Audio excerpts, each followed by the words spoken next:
Well, last night wasn't so bad. Last night I slept for about 4 hours, I would say. But yeah, generally I get very little sleep. So how many hours generally for you? Well, sometimes it will be 2 hours for a few days in a row, at which point I begin to go slightly insane. There is, I mean, I have that thing where I just lie there, so you still get some rest, because you just like, but eventually you lie there going, and you're so angry, you're just furiously, you're closed-eyed and furious. But is it that you don't like sleep? No, I love sleep. Sleep's a lovely idea. I mean, I don't like too much, because I think, you know, life is finite, and I've got a lot to achieve, hopefully.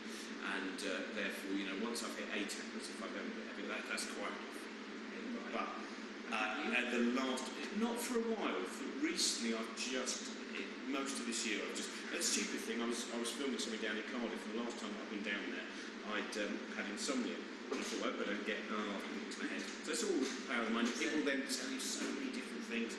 Drink a bottle of cough mixture with some brandy, you know, different pills they'll recommend you, different forms of transcendental meditation, masturbation, obviously, because, oh, no, what you need to do is drink a bottle of cough mixture with some brandy, and then meditate, and shortly after meditating, masturbate in a hot bath, and you just get all these things thrown at you, and I, you know. Try them and... I'm not even going to try them, you know, the cough medicine's out. So you were in Cardiff? Were you doing more? I was doing another couple of DVDs for the Go Faster Strike. Wonderful. I like Go Faster Strike a great deal.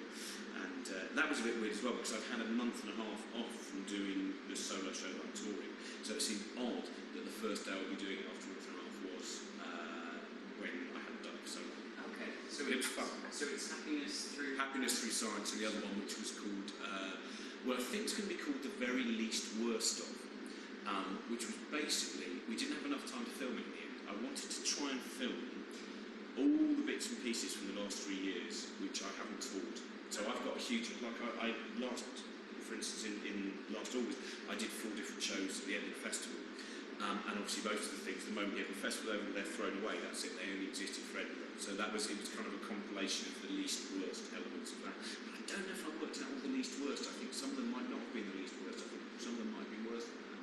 You could have hit lower. Yeah, no, I think they need to be the least worst, but I think actually, unfortunately, some of them were actually worse than that. So I don't know if I can guarantee that, you know, people may go, this can't be the least worst, is it? Yeah. But, I mean, having happiness in the times, is that a conscious effort to be more happy, to be less angry? Well, I think I've got rid of most of the anger now, because there was a point, I suppose, you know, when you are kind of kicking against the pricks, and you just... once I gave up newspapers, once I gave up television, that helps a great deal. I still have the internet to infuriate me, but overall I think the majority of popular culture and newspaper media is designed to infuriate, is designed to, you know, justify your existence by being cross about something, and they're badly written. And once I stopped, I used to read, you know, 4 to 8 newspapers a day, because I was doing a lot of stuff, topical stuff. I would sit there and you read, and now they are just opinion and opinion and opinion, and they're often, I'm amazed, I don't know if you've found this, if you read a newspaper article about something you know about, and you go, well that's wrong, well that's wrong, and then you think, hang on, I don't know about the majority of things in the newspaper. If that thing that I do know about is wrong, does this mean that all of these things are wrong? So by getting rid of those, I've found that I don't, you know, this show, Happiness Through Science, is actually genuinely, I think, a happy show. I think there's not, even the rage at people's stupidity is, and my own stupidity I should add, is really kind of quite a light rage of just, you know, I want the world to be better, and I think the shows that I did over the last 3 or 4 years, which had a lot of rage in them, that's gone for the time being. So do you stop reading newspapers completely? Altogether.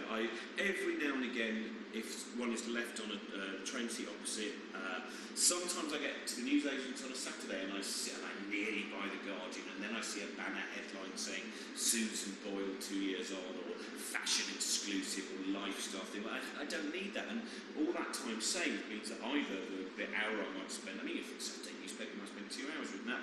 I can watch an Ingmar Bergman film or read a book by Diane Ackerman about the nature of the brain, or I can just stare out of the window and allow my thoughts to kind of just, you know, slowly form into something cohesive and destructive. So it's a happier existence. Yeah, generally, I think if you avoid the media, I mean, television, I don't loathe television. I suppose I ultimately have an ambivalence to it, which is just, why would I watch it?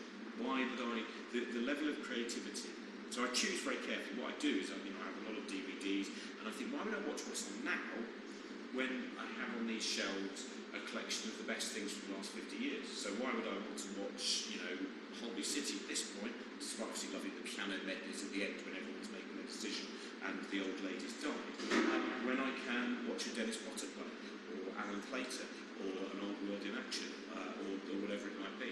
So I think the older I've got, the more I've realised that because of the finite nature of existence, you need to choose carefully. I used to be able to just read, I'd sometimes pick up rubbishy little gossip magazines that we left around. I might get 10 minutes. Now I think I haven't got time for that. Well, sometimes I do like watching things which are. It's something that I mentioned in my book, which was John Waters, the filmmaker who made Hairspray and People from Amigos and Multiple Maniacs. He says, you should have high culture and low culture and miss out the middle area. Now, the majority of it is the middle area. So I love really top quality trash, real, actually proper, low budget, battles and then I like the highbrow and the middle brow. Every now and again I'll see it at someone else's house and go, this is so good. And it's a battle, I suppose, for ourselves. I'm certain there are many things that I've done and many things that I will do which fail my own test and have a level of banality, and what I have to try and do is battle against my own banality. So now you're kind of more culturally picky, and you're not as angry. Do you have to rile yourself up with the angry shows that you do with Michael? This was the problem, actually, with Michael Legg, is that we did a show in Leeds, and I said, Michael, I've got a tremendous problem. I'm not angry at all. And it took me the whole of the first half, towards the end of the first half, something. So we're doing another one at the Glasgow Comedy Festival, and I think I'll have to make sure, like I said, I think I will, probably from tomorrow I'll start reading newspapers just to build myself up. But it was in Edinburgh, it's very easy. Our angry shows are really a kind of, I don't know if anti-comedy is the right thing, but they're anti-comedy industry. Not deliberately, but we go, in Edinburgh, you have, during the festival, so many people who are, they go mad. It's proper insanity there. Oh my God, TV people are over there, the radio person, oh, have I got a reviewer in? I've got a reviewer. They're from 3 Weeks magazine, right? 3 Weeks magazine, which outside the Edinburgh Fringe Festival is pretty much unknown, exists in Brighton as well. It's fine the work they do, but it doesn't really mean very much. But suddenly you go, oh my God, I got 2 stars from Student Weekly. Oh, I got Opera Monthly hates my show. What do I do? And everyone goes mad. So Michael and me, I think, are both at the age where we know this is ridiculous. With the comedy industry become so huge. Particularly Edinburgh. Edinburgh is where everything funnels together. Everyone is desperate to get on television. Everyone, by any means necessary, wants to get an extra bit of fame. And which I totally understand. And when I sometimes turn up to Coddy or Hoddesdon and I see that I have very poor ticket sales, I think, oh, maybe if I did a bit of telly, I wouldn't be playing to 50 people after an 8-hour train journey. That does happen. But it's so much fun to, the last show we did, we just kind of came on stage, we did a stupid song at the beginning, and pretended to be happy. And then we just go, hey, who's in for a telly? And of course, even if people were in for a telly, they wouldn't really say. And then eventually, we would change it every day, so we would just be mucking about. I would get angrier and angrier, I'd be screaming in people's face, going, you mean nothing to us. None of you from telly. We spent a fortune getting here. Oh, you're just people. You're just normal people. And then eventually I'll be topless and appear to have blood running down my face. And which was a surprise for those who've been in my show, which was more about Richard Feynman the hour before. It's quite a gentle show. But it was, all of those there, the anger is perfect because we can wander past. You see all these posters, which are people just go. And the moment you arrive there, you go, oh, there's too much love me, there's too much desperation. There is this sense, and I know obviously it's the illness that everyone who's a performer has, but there's too many big posters that all of them are saying, Mummy, do you love me? Do you love me, Mummy? Mummy, look what I'm doing, I'm dancing. And it's kind of, they're big, and there's another one, and everyone's got a different, and you go, oh, too needy. So that makes the angry show in Edinburgh very easy to do. So if you haven't finished completely with the telly, just as long as it's the right thing? Well, I don't know if they'd want me anyway. Look at my teeth, it's my teeth, look at my lack of hair. But I recently worked on a TV show, and I did a pilot for Channel 4, and I said, they asked me for 2 months, and I kept saying, look, there's no point, because it won't be me, and we're all wasting our time. Thank you very much, very kind of you. no, we really wanted to do it. And so I did the pilot, and for months they went, oh yeah, no, it's going to be you. And then they went, no, it's Griff Rhys-Jones. And that was fine, I didn't mind. In fact, in some ways I was relieved. And then I did get a bit involved in the production element, and I just couldn't believe how long everything takes. It's this thing, which is, what I love about radio is, once someone said, yes, you can make that, then you make it. Yeah, there might be a few little things, little legal things every now and again, but overall, you're allowed to go off. Like when I do Infinite Monkey Cage with Brian Cox and Sasha, our producer, we pretty much do what we want. And then she goes, well, we can't put that in because we'll have to go for Friday, whatever. That's great. TV, I was just going, if people knew how much time we spent, they don't mind watching telly going, oh, I don't like it that much, but it's all right. If they then saw that it had taken a year to get something that was that, some of these things are so rubbish. To me, it's like, there's those things at railway stations, the cafes.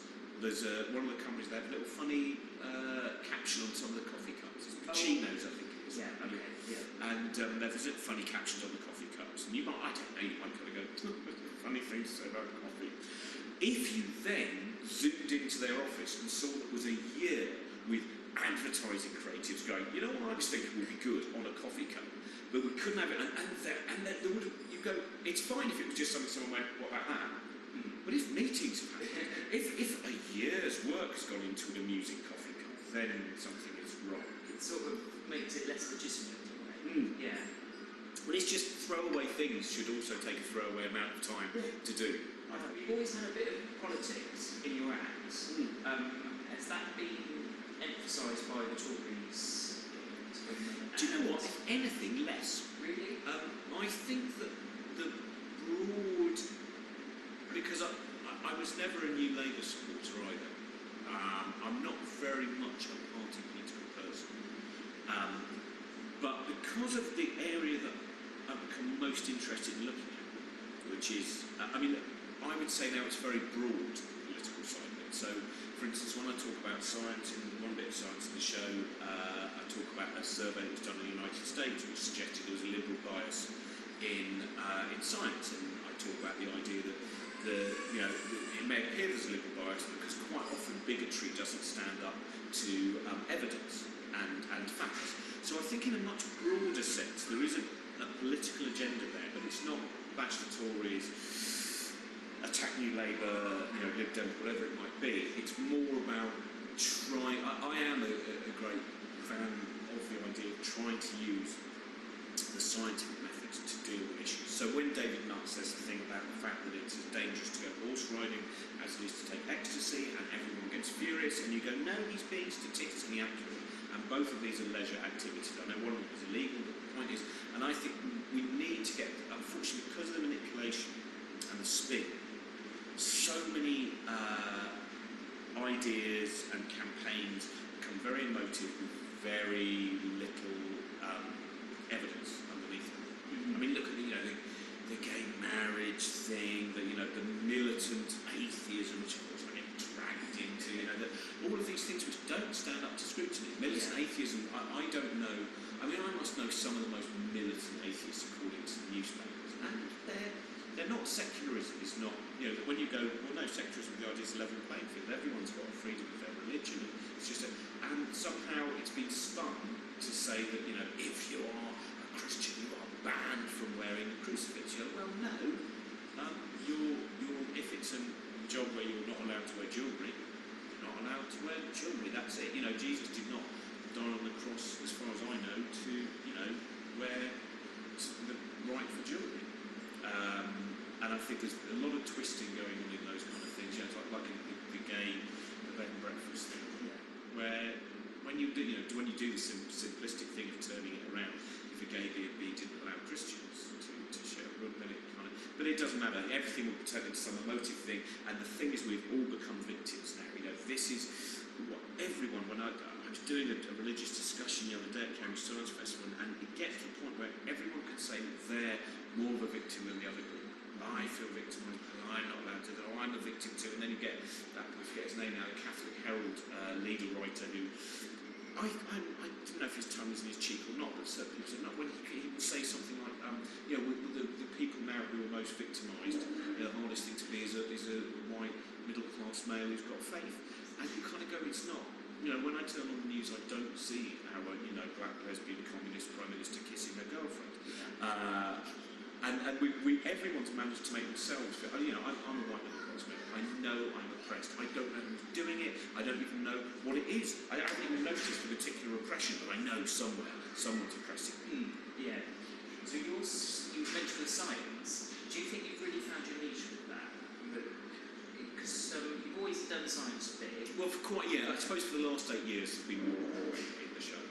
But now with, you've got Infinite Monkey Cage and Cage Monkeys and things like that, the science has really taken quite a standpoint in your work. Yeah, I'm in a lucky position where the thing that I really want to do, I can make enough of a living from that I don't have to meander off.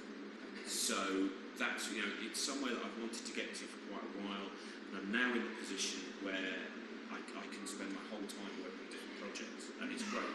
And I think it was, once I started putting science stuff in, I realised it's such an exciting thing to talk about. But when I look through my notebook and I find some observational gag about, kind of the ponds in a park, or when you go to the off licence, whatever it might be, it didn't excite me very much. And I found that there were a lot of ideas that I couldn't deliver anymore. So I wasn't really interested. And there are people who do them very well. You watch the great observational comics, and they do it brilliantly. And I'm certainly not, I'm sure, the best at doing it from the science. But science is the thing that I feel I don't have to pretend in any way. Not that I ever have pretended on stage. I've sometimes got and thought. I remember once being heckled at the Latitude Festival. And this woman said, "What are you actually angry about?" And I did have that moment of thinking, I'm not sure actually. I think I've lost, when I was very angry, I lost knowing what actually caused the anger. I was just furious. And there were the science things before I go on. And I'm reading a book or watching a DVD about, and I just think, oh, brilliant, today I can talk about multiverse theory, or today I will talk about Schrodinger's cat, or evolutionary traits of the gut, whatever it might be, and I just need to find the angle that will make it entertaining. But is that difficult to try, if you've got a complex concept that maybe you know something about, but to make that into something comedic, people need a bit of knowledge about that. Is that an ongoing struggle? Well, I think my advantage has always been that I'm not I'm not particularly smart, and therefore when it comes to science, my approach hopefully is, with the audience, they're not going to think, oh, this, when Brian Cox sometimes does things, there is a point where people I know no longer know what he's talking about, but they enjoy the ride. They actually enjoy sometimes being confused and being lost. And I think, with what I do, hopefully all of it is digestible and comprehensive. And if you don't necessarily understand the concept, the fact that it's a 43-year-old man jumping around, waving his arms about, will in its own way be ridiculous and entertaining. But I think, I don't have such a wonderful understanding of some of the more complex ideas of contemporary physics, where I think I could bamboozle people. Spending so much time with people like Ben Goldacre and Brian Cox, do you kind of feel more part of the science world than the comedy world now? Or somewhere in between? I don't know. I think for quite a long time I haven't felt in any, my gang, there's various people I've worked with who are, it's like benefit shows. Benefit shows will always have roughly the same people there. So when you're backstage, you go, oh, hello Mark Thomas, hello Josie Long, hello Stuart Lee, Phil Jupiters, etc. And I think there's a group of people who all do their own thing. They're not really part of the solid comedy circuit as such. Josie certainly has her own world that she exists in, and we then sometimes, obviously, we do a podcast together, we try and work together whenever we can.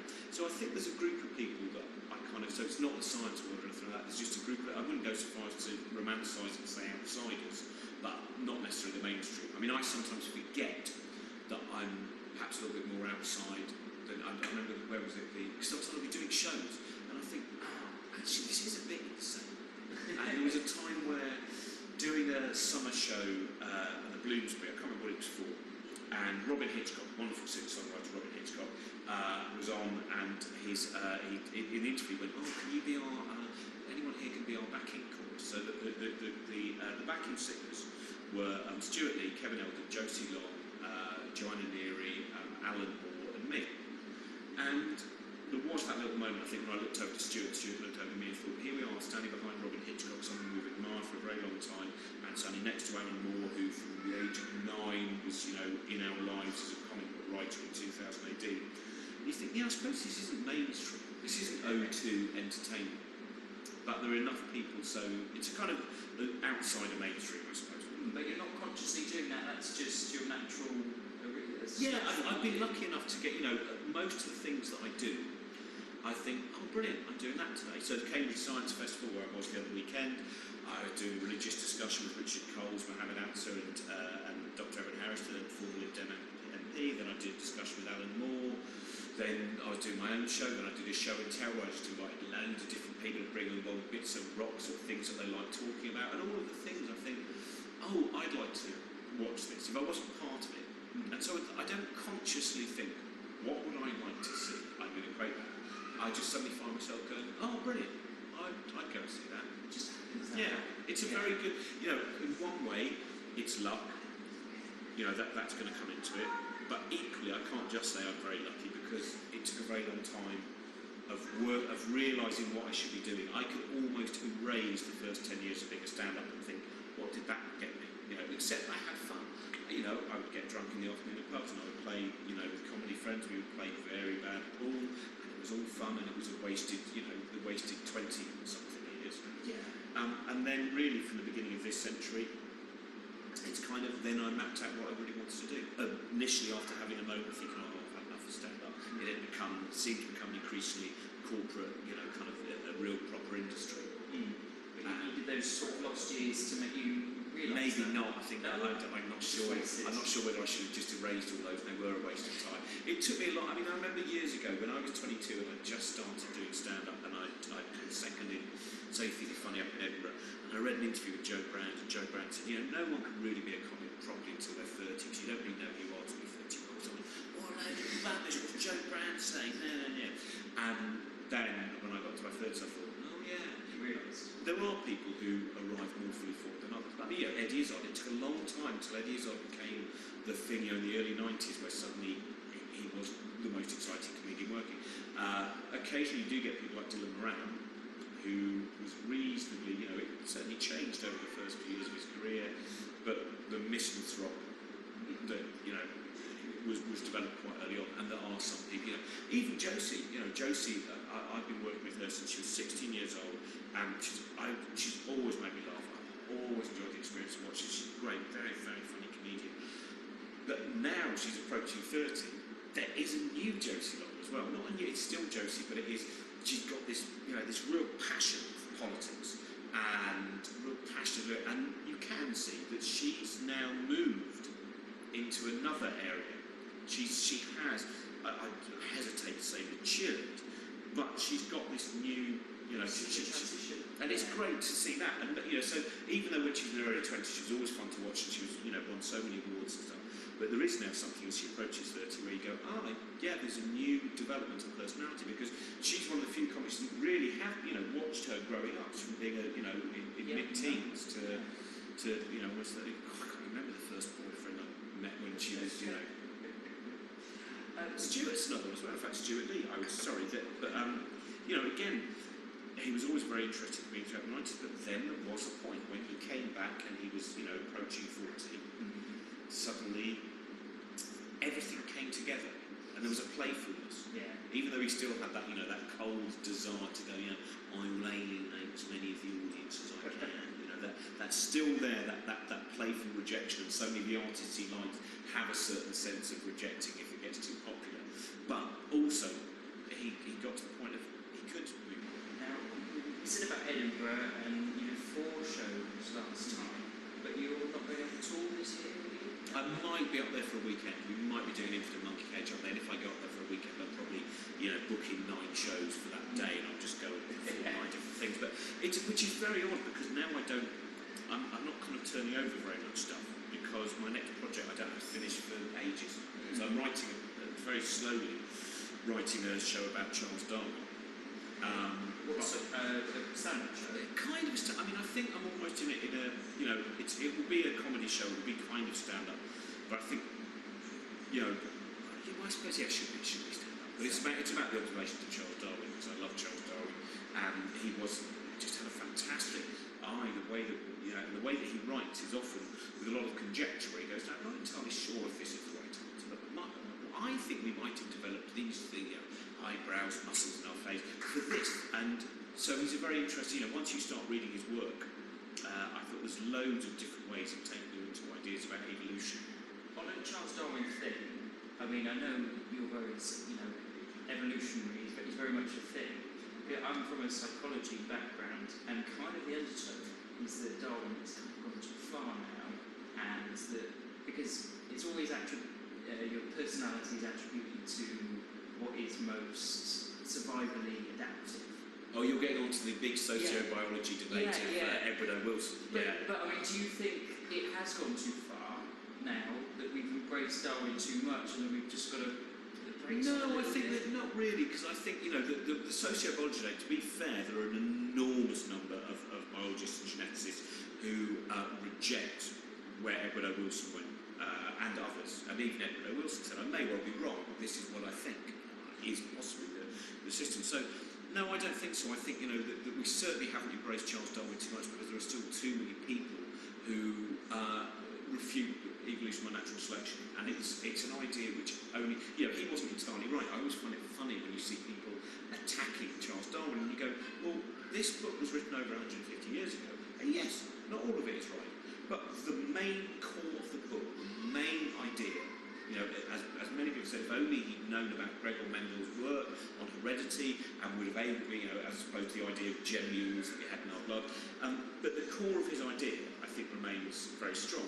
Now, once it gets taken out and you get things like social Darwinism, that's nothing to do with Charles Darwin. I think Darwin and Marx are both the same. I think Marx, actually, Karl Marx in his life said, I am not a Marxist.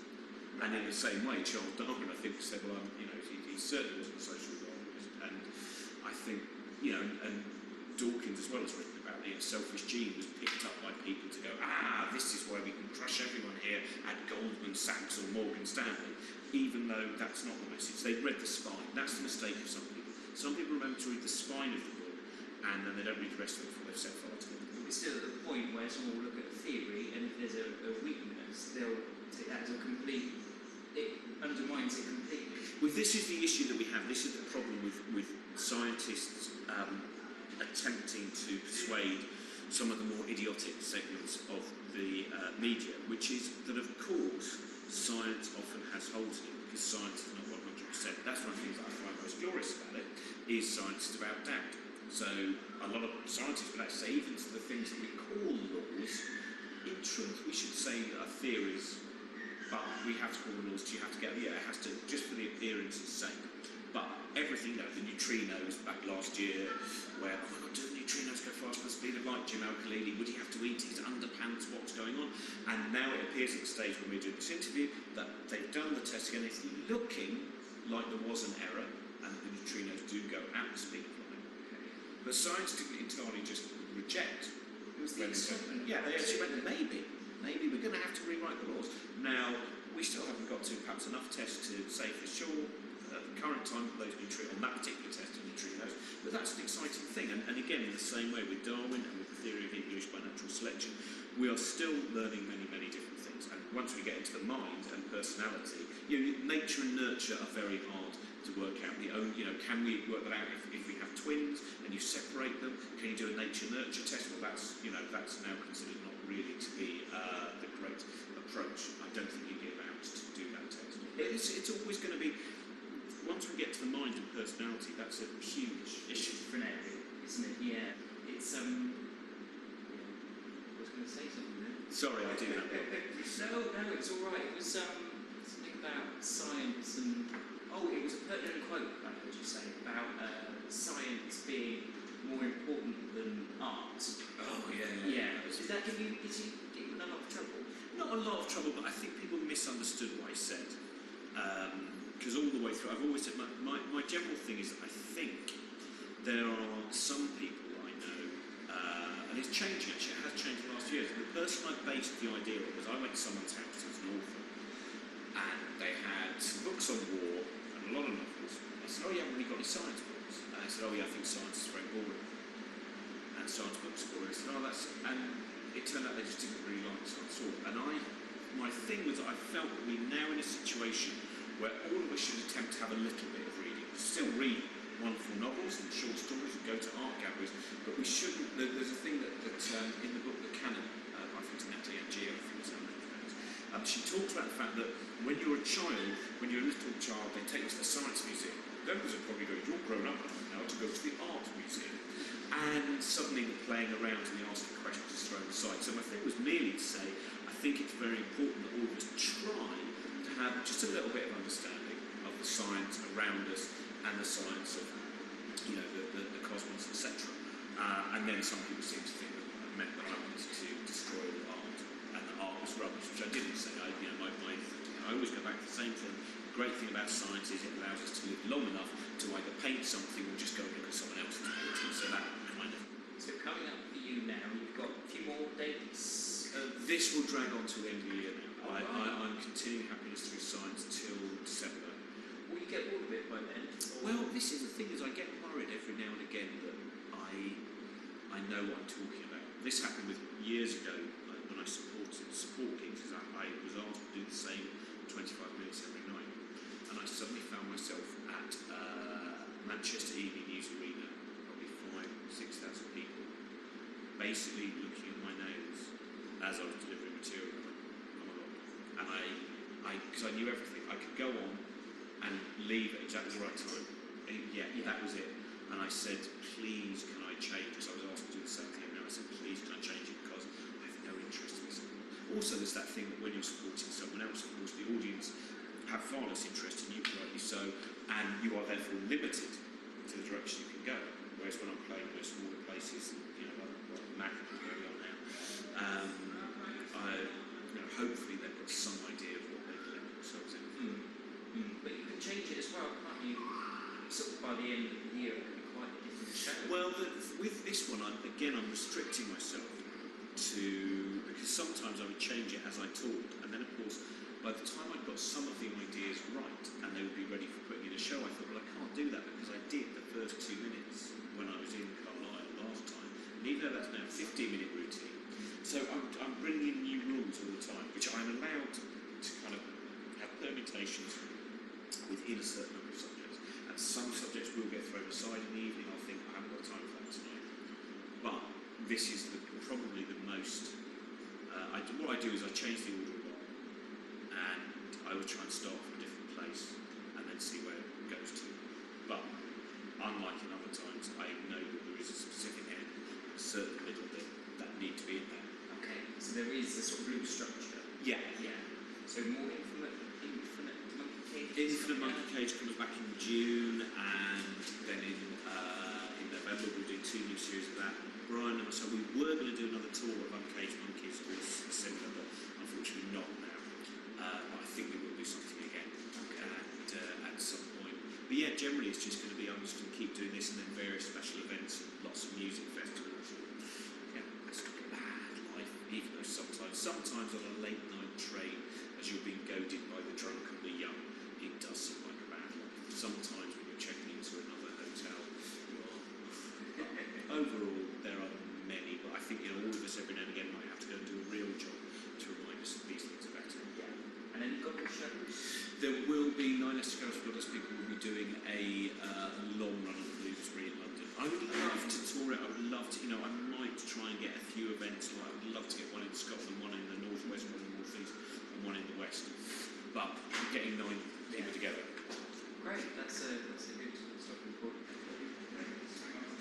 Yeah, let's shake hands. That's heart shake, isn't it? It was, on calm. That's great. Thank you very much.